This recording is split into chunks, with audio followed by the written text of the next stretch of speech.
အားလုံးမင်္ဂလာအခုကကျွန်တော်ရစခိုင်းမှာသွားမှာပေါ့ရစခိုင်းမှာသွားဖို့အတွက်အခုကျွန်တော်ဒါဒူဘိုင်းကနေစထွက်ပြီးတော့ခြားခြားအဝင်ရောက်ဆိုတော့ကျွန်တော်ရစခိုင်းမှာညီလေးတယောက်ကျော်တော့ခေါ်မှာအဲ့တော့ကျွန်တော်လည်းသူလိုက်ခဲ့ပါအောင်တော်ကီလေးပွိုင်းတော့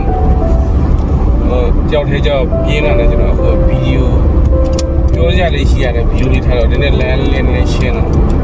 ဒီကကားပြောပါလို့ဆိုတော့ဒီမှာဟို National Day ပေါ့နော် National Day ဆိုတော့ကားတိတ်မပြေဒီနေ့ရုံးပိတ်ရက်ဆိုတော့လော်လေးရိုက်နောက်ပြီးတော့UAE ကပုံစံလေးတွေပေါ့နော်လမ်းလေးတွေမျိုးရဲ့အနေထားလေးလည်းတည်အောင်အဲ့တော့ calling ဆိုတော့ကြည့်ပါရစခိုင်းမမျိုးကတော့ဒါကပုံစံလေးကတော့ဟောပေါ့နော်ဘာနဲ့တူတယ်ဆိုတော့ကျွန်တော်တို့ရဲ့ရှမ်းပြည်နယ်မှာဆိုလို့နေမျိုးလေးပေါ့နေမျိုးမှာညောင်ရွှေမျိုးလို့ရွှေညောင်မျိုးလို့ပုံစံစင်စင်လေးကိုစီလားဆိုလည်းအရင်မရှိဘူးလာလားဆိုလည်းသူကပင်လယ်ကမ်းရှိတဲ့နေတော့လှပါသူကလည်း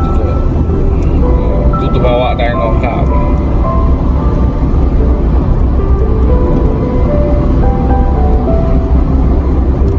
ဒါတော့ခြားကြ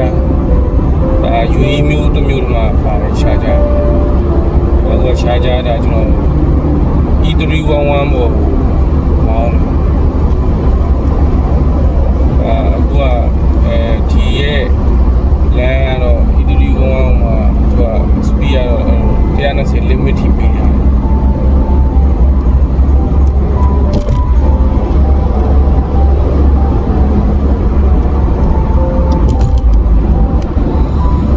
ဒီနိုင်ငံကားဈေးကကျွန်တော်မြန်မာပြည်ဝတ်တောက်ဈေးလောက်ပဲရှိရောဒါဟောနော်မော်ဒယ်အနေမြင့်တော့กว่าပေါ့နော်ဒီမျိုးกว่าပြီးတော့မှကားဈေးလေးတွေကတက်တောင့်တက်တာနဲ့လုပ်ပြီးတာတော့လူတိုင်းကားစီးနိုင်တော့ကားကတော့အရန်ပိတ်တယ်ဒါကတော့အခုဒီမှာဒီရက်ပိုင်းကတော့မပိတ်ဘူးဆိုတာဟောဒီ UAE ရဲ့ဟောပေါ့နော် public holiday နဲ့တိုက်ကိုတိတ်မပိတ်အဲ့တော့ကားမောင်းရတာနည်းနည်းလေးမြန်လေးခက်သက်လေးမောင်းလို့ရတယ်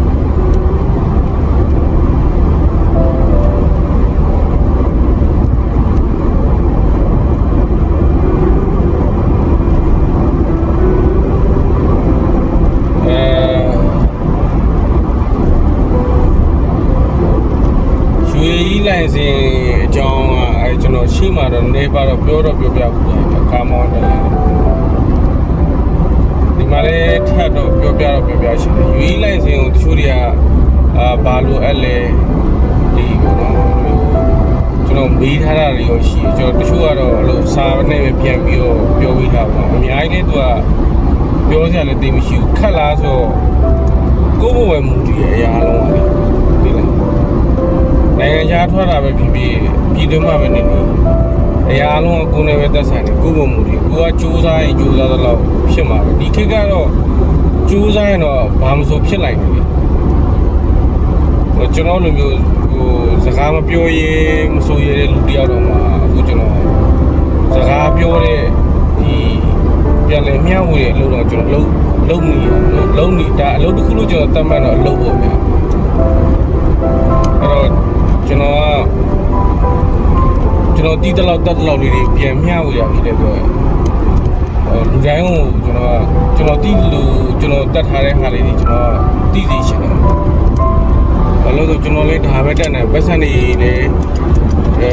ထုတ်ပြီးရောချေးတာတို့ပူတာတို့လည်းကျွန်တော်လည်းမလုပ်နိုင်ဘူးနော်တရားကျွန်တော်အလုပ်တစ်ခုလိုပဲတော့ထားပါထားတတ်တာထားနိုင်တယ်ဒီလိုပဲဘာပဲပြောကျွန်တော်လည်းကုသိုလ်ရအောင်ကျွန်တော်ဗီဒီယိုလေးကြည့်နေတခုခုအတီးတခုဒါမှမဟုတ်ပညာတခုရသွားရဆိုရင်ဒါဘာပဲပြောကျွန်တော်ကျင်းတဲ့လူနော်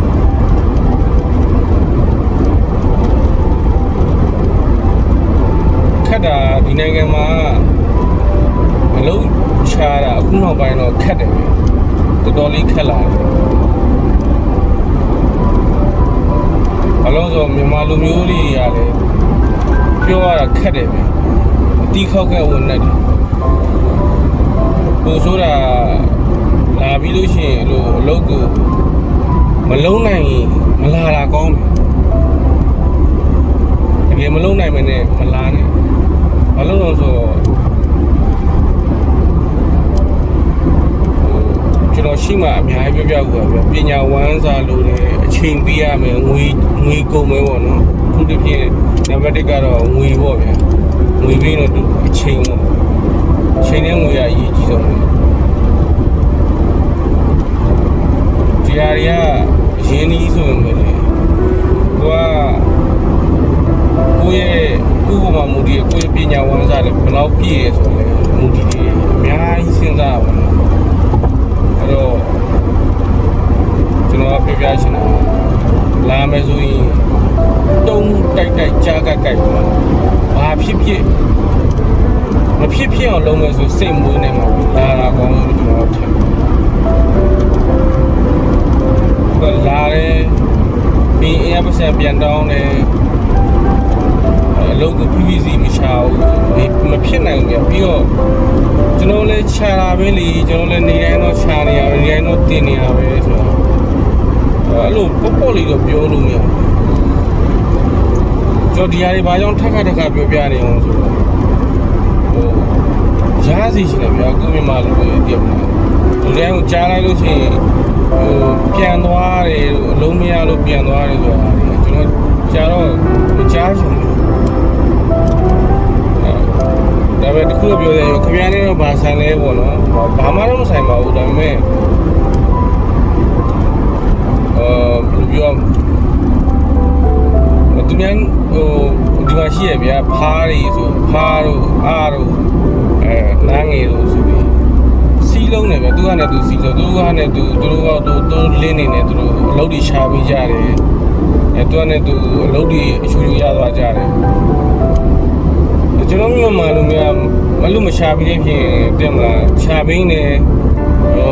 agent fee တို့ဘာတို့ညာတို့အဲ့လိုမျိုးမတန်တဆာကြီးဗျာတင်မလားအဲ့လိုမျိုးလုံးနေတဲ့ဟာတွေများနေရောပြီးအမခံလာဆိုလို့မျက်နှာလွှဲခဲ့ပြီဘာတာဝန်ယူမှုဒါဘာတာဝန်ခံမှုမှမရှိဘူးအပ်ပြီးလိုက်ပြီးအပြစ်ထားလိုက်တော့တချို့ဆိုရင်တနာဘောင်ကောင်းတယ်ရောက်လာတယ်အီးရလည်းမရဘူး passport လည်းတင်ခံထားတယ်တော်ပြောတော့ကိုပါရောကြိတ်ခံဒါမျိုးတွေဖြစ်နေရများတော့ဒီမှာမလုံးနိုင်မလာတာကောင်းတယ်ပြီးဘယ်လိုမျိုးစကားနဲ့ပြောရလဲချင်းထိုင်နေတော့ကောင်းပါဗျာထားသွားမှဒီမဖြစ်တဲ့နာတွေရောမကုန်တဲ့နာတွေရောအချိန်တွေရောအများကြီးပေါ့အဲ့တော့စင်မပြေဘူးဗျာဒါလူတိုင်းတော့မဆိုလို့ပေါ့ဗျာတချို့ကြောက်လဲကြိုတင်ပြင်ဆင်ထားတဲ့လူတွေကြိုတင်မပြင်ဆင်ထားတဲ့လူတွေကတော့ကြွားတယ်ဗျတချို့တော့ဘာတွေဘယ်လိုမျိုးဒါတော့ကိုအကြောင်းတော့ကိုပဲဗျကိုအကြောင်းကိုပြဿနာကိုအထီးဆုံးပဲလို့နော်တချို့ကြတော့အချိန်လေးယူတယ်တင်နန်းလေးတွေတက်တယ်ပြီးရင်အဲ့တင်နန်းနဲ့ကိုက်ညီတဲ့အလုပ်တစ်ခုလေးတွေကို9လတန်နေ6လတန်နေတစ်နှစ်တန်နေကိုလုပ်တယ်ဗျအဲ့လိုဝင်လုပ်ပြီးမှလာကြတော့ဒီရောက်တော့အလုပ်ကလည်းပူနေလုပ်ခဲ့တာရေပြီးတော့ဒီဘက်ရောက်တော့လည်းအလုပ်ချတဲ့အချိန်မှာကိုကတွေးမအေးသေးပါဗျာမမေ့သေးဘူးပေါ့နော်တက်ထားတဲ့ဒီကြားရအဲ့လိုအနေထားနဲ့အလုပ်လာချတော့မြန်တော့ပြင်ဆင်မှုအားကောင်းတယ်ပြောတချို့ကြလည်းဘာမှမပြင်ဆင်တာကိုဗစ်တော့ကြောင့်ကိုဗစ်မလို့အလုံးမလို့ဘူးပြီးတော့ကိုဗစ်ပြီးတော့လည်းလိုအခြေအနေကြောင်းအလောက်ကမဆက်မလို့ပြတော့လိုပဲပြောတယ်တော့ဈာမ၄-၅နှစ်ဟသွားပြီဆိုဘယ်လောက်ပဲတက်နေလေအနေချင်းတော့မေးတာတော့တင်မလားကိုကကြောင်းတစ်ခုကြောင်းတခြားကဲရောက်ချင်း မိသွားတဲ့အချိန်မှာအခုဒီဘက်ကိုရောက်လာတော့သူကအဲ့ကယ်ရီယာကိုပြန်လိုက်ရှင်နေဆိုရင်အလှမမီတော့ကျွန်တော်စီပိုက်လို့လေးခုသွားစီပိုက်လေးခုသွားတယ်တုံးစုံအစမပြီးအချင်းမရောက်တော့ခုလေအဲ့လိုပဲချီရောက်ရှင်နေဆိုရင်အဲ့လိုစီမခွန်တော့ကိုအမြဲတမ်းလက်လုံးနေမှာဘာလို့ဆိုကိုယ်နိုင်ငံမဟုတ်ကြဘူးဒီနိုင်ငံမှာကိုယ်လာလို့စားတာဖြစ်ပြီးတော့ခက်ခဲဆိုတာ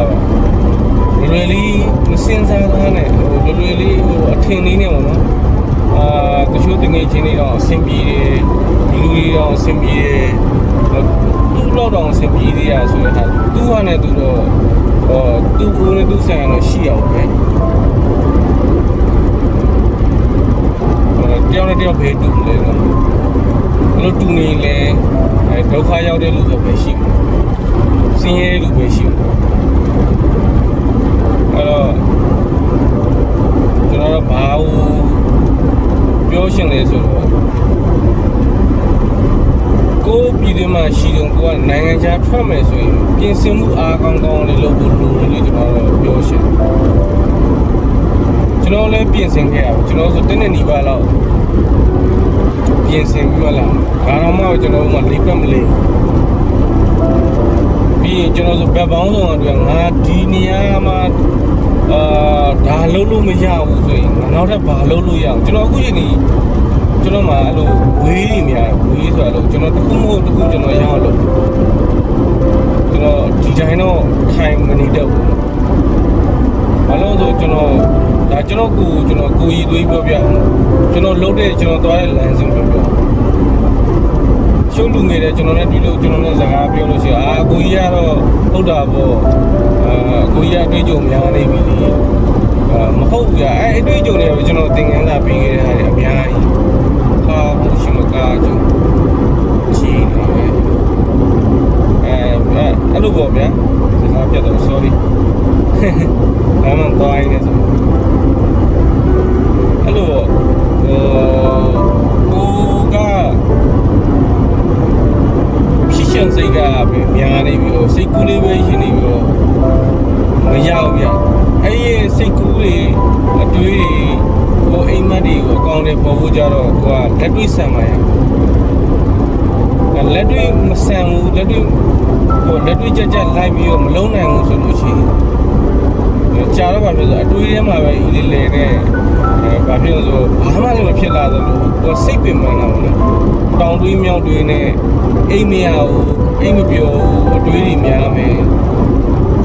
ဖြစ်ရှင်တာတွေများပြီးတော့မှ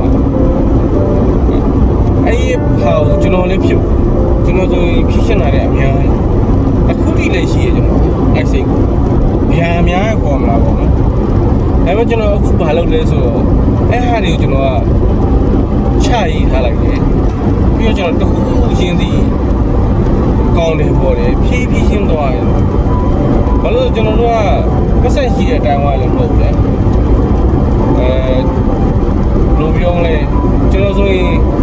ကျွန်တော်စားတဲ့ဟာဆိုတော့ဒါမှန်တယ်ပြောပြကျွန်တော်အခုဒီလို blog လေးတွေဒီလိုစကားပြောဖို့ pocket လေးရိုက်ဖို့တော့ကျွန်တော်စားခဲ့ရတယ်ကျွန်တော်ရဲ့ဒီ Samsung ဖုန်းလေးနဲ့စားခဲ့တယ်ဒါပေမဲ့ကျွန်တော်အားမရကျွန်တော်ကလုပ်ပြီးဆိုလို့ရှိရင်အဲ့လိုအခုဆိုနည်းနည်းကောင်း quality ကောင်းကောင်းလေးလုပ်ရှင်ဒါကျွန်တော်ရဲ့စိတ်ပြီးကျွန်တော်စိတ်တိုင်းကြလုပ်တတ်တယ်ကျွန်တော်ကိုယ်တိုင်ဘာလေးပဲလုပ်လို့အဲ့လိုစိတ်တိုင်းကြလေးလုပ်ရမှရှင်းနေတယ်လို့ဆိုအဲ့တော့ကျွန်တော်ဘာလုပ်တော့ဆိုတော့အဲ့လိုဒီကင်မရာဝယ်ရှင်းနေပါဗျာကင်မရာဝယ်ရှင်းတော့ကျွန်တော်အခုတယောက်အခုကြီးတောင်းလို့ကျွန်တော်အရေးကြဝယ်ခိုင်းတယ်ဖြည်းဖြည်းချင်းသွားကျွန်တော်အဲ့လိုပဲစားခဲ့အခုလည်းကျွန်တော်ကြိုးစားနေတော့YouTube မှာကျွန်တော် subscriber များအောင်ကျွန်တော်ဒီကြီးချူလူများအောင်ကျွန်တော်ဖြည်းဖြည်းကြိုးစားနေကျွန်တော်ဖြည်းဖြည်းမှသွားတာဘာလို့ဆိုကျွန်တော်မိသားစုနဲ့ကျွန်တော်ရဲ့နိုင်တဲ့ဝန်နဲ့ကျွန်တော်နိုင်တဲ့လောက်ပဲထိုင်တယ် အရင်ကျွန်တော်အဲ့ပေါ်မှာတားကြီးဝန်တော့ဝန်ကိုဖြစ်အောင်ကျွန်တော်မလုပ်ဘူးတချို့ကြတော့လေဖြစ်ရှင်စိတ်တွေများပြီးတော့မှအဲ့လိုများပြီးတော့မှချက်ရှင်းဖြစ်ရှင်တာပေါ့နော်ဘယ်မှချက်ရှင်းမဖြစ်ဘူးတော့အချိန်ပေးရမယ်ငွေကုန်တဲ့ငွေကုန်အောင်ရင်းနှီးစိုက်ထုတ်မှု invest ပေါ့နော် invest လုပ်တဲ့ဟာတော့ကျွန်တော်ဆိုလည်းစားရောက်ကြရဆိုရင်ကျွန်တော်video edit လေးတွေကျွန်တော်လေးလာအများကြီးတော့ကျွန်တော်လေးလာတဲ့ဟာတွေတော့အဲ့ဒီကနေပေါ့ကျွန်တော်အကောင့်နဲ့ပေါ်လို့ရတဲ့ဟာကိုချက်ချင်းပေါ်တယ်စားလို့ရတဲ့ချက်ချင်းစားလုံးလုံးမရတဲ့ဟာဆိုကျွန်တော်ခဏထဲမစင်စားထားဘူးဘာလို့ဆိုအရင်ကလို့ဝင်ဖို့များလာရင်ရှိုးရကြကျွန်တော်လွတ်ရှာလို့ရတဲ့ကြလွတ်ရှာလိုက်တယ်စိတ်ပိန်ဖြတ်လာတယ်ပေါ့ကိုယ်စိတ်ကိုပေါ့ပါထားနိုင်အောင်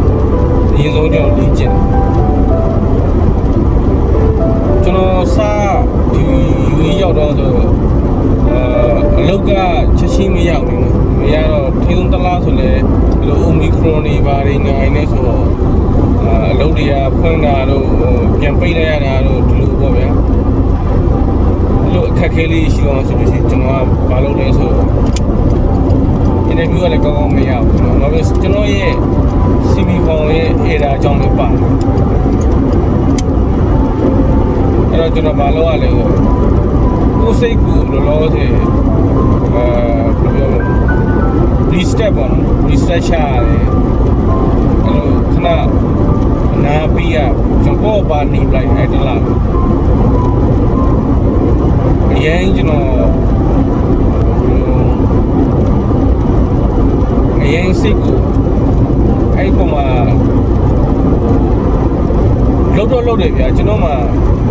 နေစဉ်သူကဟို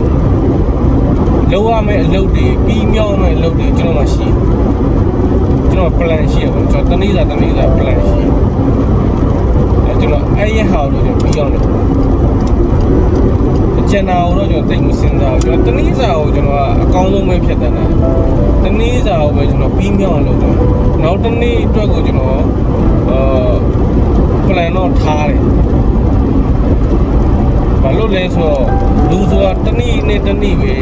စဉ်းစားတာကောင်းတယ်နောက်ထပ်ဟိုအဝေးရုပ်သွားပြီးတော့ပြင်ပန်းစိတ်ပြင်ပန်းခံပြီးတော့ပြောလို့ရှိတော့ရှိရမှာဗျာမျောလင်းချက်ဆိုတော့ဒီမှာအနေချင်းပေါ့ဒါပေမဲ့ကိုဘာဖြစ်ရှင်လဲပေါ့အဲ့ပေါ်မှာမူတည်ပြောတော့ဖြည်းဖြည်းချင်းတော့သွားတဲ့လို့ကျွန်တော်ထင်ကျွန်တော်တို့အခုကဒီကျွန်တော်ရဲ့နိုင်ငံရဲ့ရှင်နေနဲ့ပြီးတော့ကျွန်တော်ရဲ့ဒီဘက်ရှင်နေနဲ့လည်းနည်းနည်းလေးကွာဟမှုရှိဘာကြီးကွာဟလဲဆိုတော့ကျွန်တော်နိုင်ငံမှာအခုလက်ရှိကစီးပွားရေးရောဖက်ဖက်ကစင်ပီနေရှိနေတယ်အဲ့တော့ဒီဘက်မှာကျတော့ကိုဗစ်ပြီးရောအခု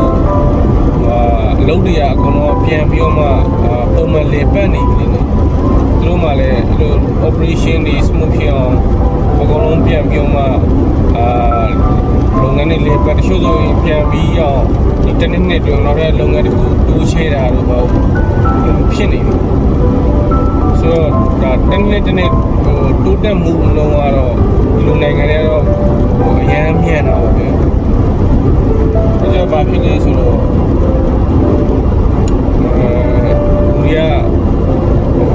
ဒီမှာတော့24နိုင်လုံးဒိုတိတ် run နဲ့နိုင်ငံဆိုတော့ busy ဖြစ်တာဆိုတော့အဲ့လိုနိုင်ငံမှာကျွန်တော်တို့အလုံးလုံးမှာဖြစ်တဲ့အတွက်အလှမီအောင်ဆိုတော့ကျွန်တော်တို့ရဲ့စိတ်တွေကျွန်တော်တို့ရဲ့ခံယူချက်တွေကျွန်တော်ရဲ့အတွေးအမြင်တွေအယူဆတွေအခေါ်တွေအသုံးအနှုန်းတွေအနေထိုင်နေရစပြောင်းလဲပြဖို့လိုတယ်အများကြီးလိုရမယ်ဒါကျွန်တော်လူငယ်တွေကဘယ်လိုပြောမလဲ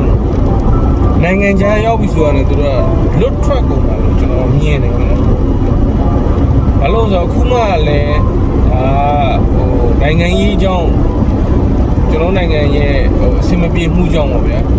ဒါထွက်လာတော့ကျွန်တော်လူငယ်တွေဘာဖြစ်လဲဆိုတော့လွတ်ထွက်ကုန်မိဘရဲ့လောက် ပြီးတော့နိုင်ငံရဲ့ပြင်ပရောက်သွားတဲ့အတွက်မမြင်ဘူးလားတွေမတွေ့ကြုံဘူးလားတွေထူးဆန်းတဲ့ဟာရောအဲ့လိုပေါ့ဗျာဘယ်လိုမှချင်းပြောလို့ရှိရင်နည်းနည်းလွတ်တာပေါ့နော်အဲ့လိုလွတ်သွားတဲ့အတွက်ခုလွတ်သွားဆိုတော့တိတ်ကောင်းတဲ့အရာတော့မဟုတ်ဘူးဗျာ control လုပ်တဲ့လို့ပါဘူး control လုပ်တဲ့လို့ကျွန်တော်ထင်တယ်အဲ့လိုလွတ်ထွက်သွားလို့မရဘူးပြီးကျွန်တော်တို့ကကျောင်းနိုင်ငံကိုကျွန်တော်တို့ကဘယ်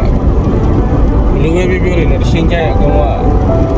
ကိုယ်အိမ်ကိုပြန်ရှင်ကြလို့နိုင်ငံရထွက်လာဆိုလေတစ်လုံးထွက်လာမယ်လို့ဘူးမှဟိုဒါတထိချတော့ပိုင်းဖြတ်ထားလို့ကျွန်တော်မထင်အနည်းဆုံးတော့အလေပြန်မဲ့သူရှိမှာပဲမဟုတ်လေတရှင်ကြရင်ကိုယ်နိုင်ငံမှာကိုပြန်ပြီးတော့ဒါလူငယ်တိုင်းမှာတော့ကျွန်တော်ထင်တယ်ရှင်းမှန်းချက်လေးတော့ရှိကြမှာလို့ထင်တယ်ဘာလို့ဆိုတော့ဟိုအနိုင်ငံကိုသွားမယ်ပြီးရင်အလုပ်လုပ်မယ်ရင်းနှီးတစ်ခုရလို့ရှိရင်ပြန်လာမယ်ပြန်ပြီးစီးပွားရေးတစ်ခုလေးလုပ်မယ်ဆိုတော့ဒီစားအတွေ့အကြုံလေးတော့ရှိမယ်လို့ကျွန်တော်ထင်တယ်ဆိုတော့အဲ့ဟာလေးဟိုရည်မှန်းထားရဲဆိုလို့ရှိရင်တွေးခေါ်ထားရဲဆိုလို့ရှိရင်အဲ့တော့ဟိုပြောမယ်ဒါအကောင့်ထဲပေါ်ဖို့ကြိုးစားဖို့ကြတော့အားမလျှော့ပြီးတော့ကိုကအတိုင်းဓာတ်ဒီဘယ်လိုကြိုးစားမယ်ဘယ်လိုမျိုးပုံစံဆိုတော့ကိုကိုမြင်အောင်ဝင်ကိုကြည့်ထားဖို့အဲ့လိုကြည့်တယ်လို့ကိုရဲ့တိုင်းမျိုးတွေကိုပြန်ကြည့်ဖို့လို့ကိုပြန်တဲ့အချိန်မှာကိုရဲ့အနာဂတ်ကိုရဲ့တိုင်းမျိုးကိုရဲ့လူမျိုးကိုရဲ့ဆွေမျိုးကိုပတ်ဝန်းကျင်ဘယ်လိုမျိုးနေတာဖြစ်နေရဆိုတဲ့ဟာလေးကိုပြန်ကြည့်တတ်ဖို့လို့ကြည့်ဖို့ကြတော့ဘာလို့လဲဆိုတော့သူတယောက်ချင်းစီတိုင်းမှာကိုကကြိုးစားဖို့လို့ပေါ့နော်ကြိုးစားဖို့လို့လေပြီးတော့အတွေးခေါ်အမျှော်မြင်နေပြောင်းပြဖို့လို့အဲ့လိုမဟုတ်လို့ရှိရင်ကျွန်တော်တို့အရင်လွန်ခဲ့တဲ့ဒီ88တောင်ပုံစံမျိုးပဲသွားလိမ့်မယ်ဘာလို့ဆိုတော့ဤလေးဖြစ်သွားမှာအဲ့တော့ဘေးဆိုနေထွက်သွားတယ်အပြင်မှာပဲအိမ်တော်ကြီးကြားပြီးတော့လို့ပေါ့နော်ဤလေးနဲ့ပဲလို့အပြင်မှာပဲပျောက်ကွယ်သွားတဲ့အားတွေအများကြီးပဲအချိန်နဲ့မရဘူးကိုတိုင်းပြည်ကိုပြန်ပြီးရှိမချနိုင်တော့ဆိုတော့ဘာဖြစ်လဲဆိုတော့ကျောင်းနိုင်ငံဘာဖြစ်လဲဆိုတော့လူသားအရင်းမြစ်ဆုံးရှုံးတော့လူသားအရင်းမြစ်ဆုံးရှုံးတယ် generation တွေပြတ်ကုန်တယ်ဒီဖွံ့ဖြိုးမှုတိုးတက်မှုနှောင့်နှေးကုန်တယ်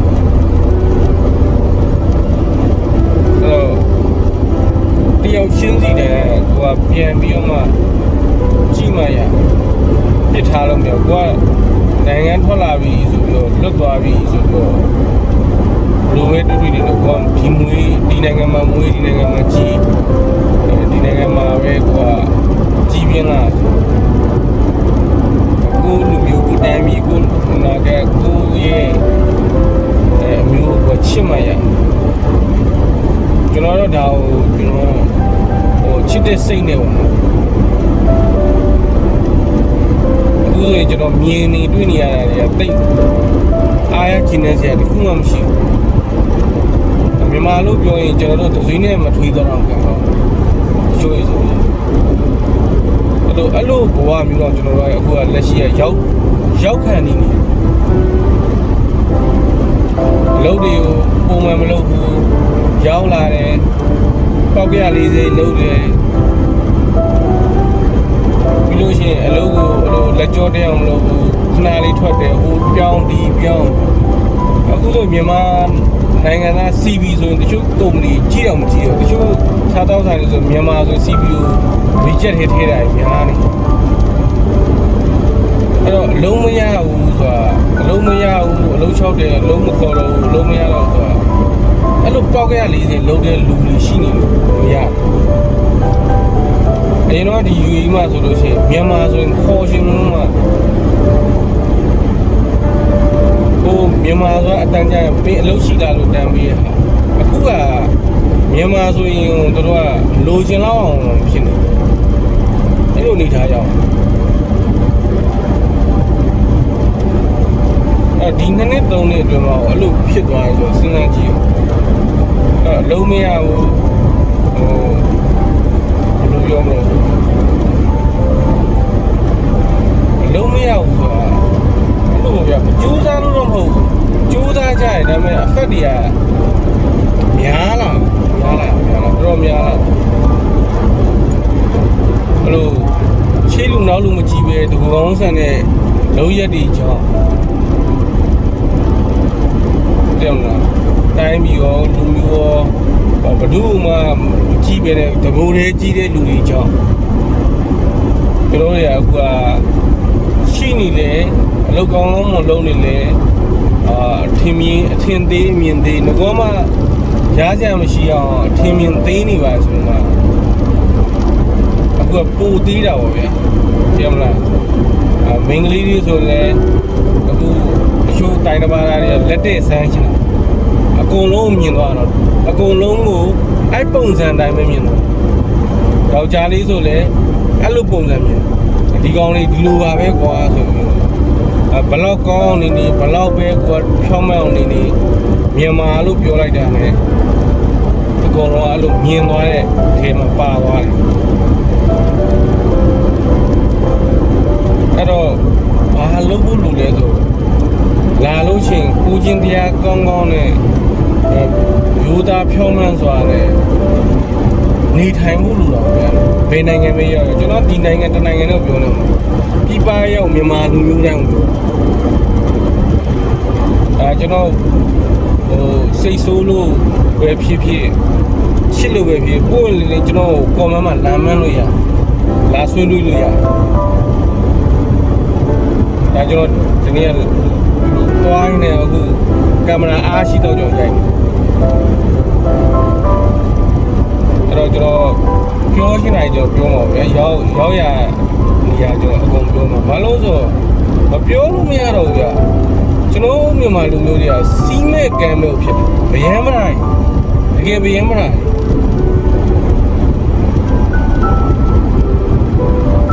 အလုပ်ကိုအလုပ်လာချတယ်ဆိုအလုပ်ကိုပဲဦးစားပြီး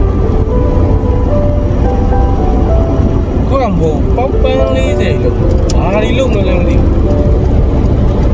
ပြီးချင်းချင်းတွေမှာစကားတွေချုပ်တယ်နိုင်မို့ post တွေတင်နေဘယ်သူမှလည်းအားမလားတိုင်းပြည်နဲ့လူမျိုးပေါ်လည်းအားမလားကိုယ်ဆွေမျိုးမောင်နှမပေါ်လည်းအားမလားတငယ်ချင်းပေါင်းတဲ့ပေါ်လည်းအားမလားဘယ်သူမှလည်းကြည့်မစားအဲ့လိုပုံစံကျွန်တော်အဲ့လိုပြောရင်လည်းမကောင်းဘူး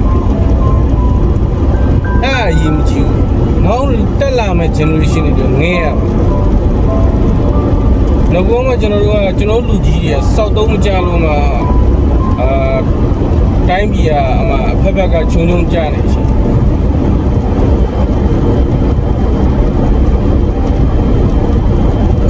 ခုလိုပေါပန်း40လောက်တဲ့အတိုင်းဝိုင်းတက်ရှိဘာဒီမဟုတ်လောက်လေဗျာ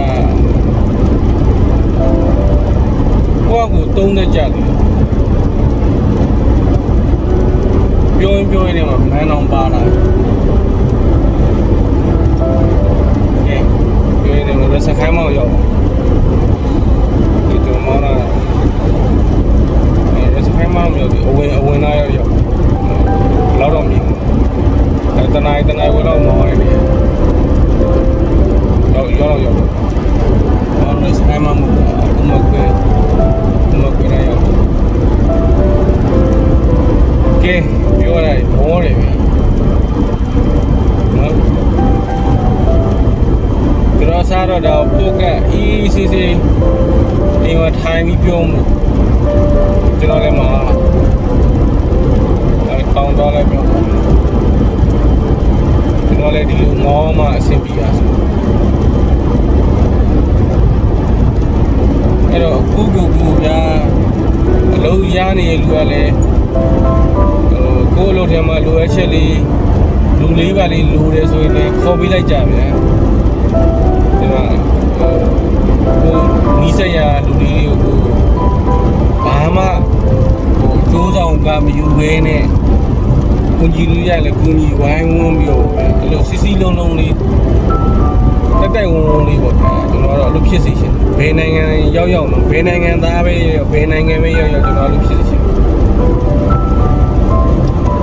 ဒီ UAE တနိုင်ငံတော့ကျွန်တော်ထည့်ပြောတယ်အခုကစင်ကာပူလည်းစင်ကာပူလေးရောက်ထိုင်းလည်းထိုင်းလေးရောက်ကိုရီးယားလည်းကိုရီးယားလေးရောက်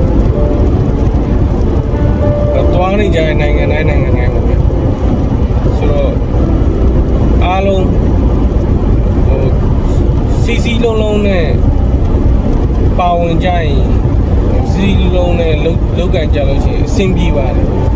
ဘာမဆိုပေါ့နော်ဟုတ်ကဲ့ဗျာအားလုံးကျေးဇူးတင်ပါတယ်ကျွန်တော်ဗီဒီယိုနဲ့ရှေ့ဒီခေါက်အဲ့တော့ကျွန်တော်ဆွေးနွေးတိုင်လို့ရပါဗျာကျွန်တော်ရဲ့ပုံပွင့်လေးကောင်းအောင်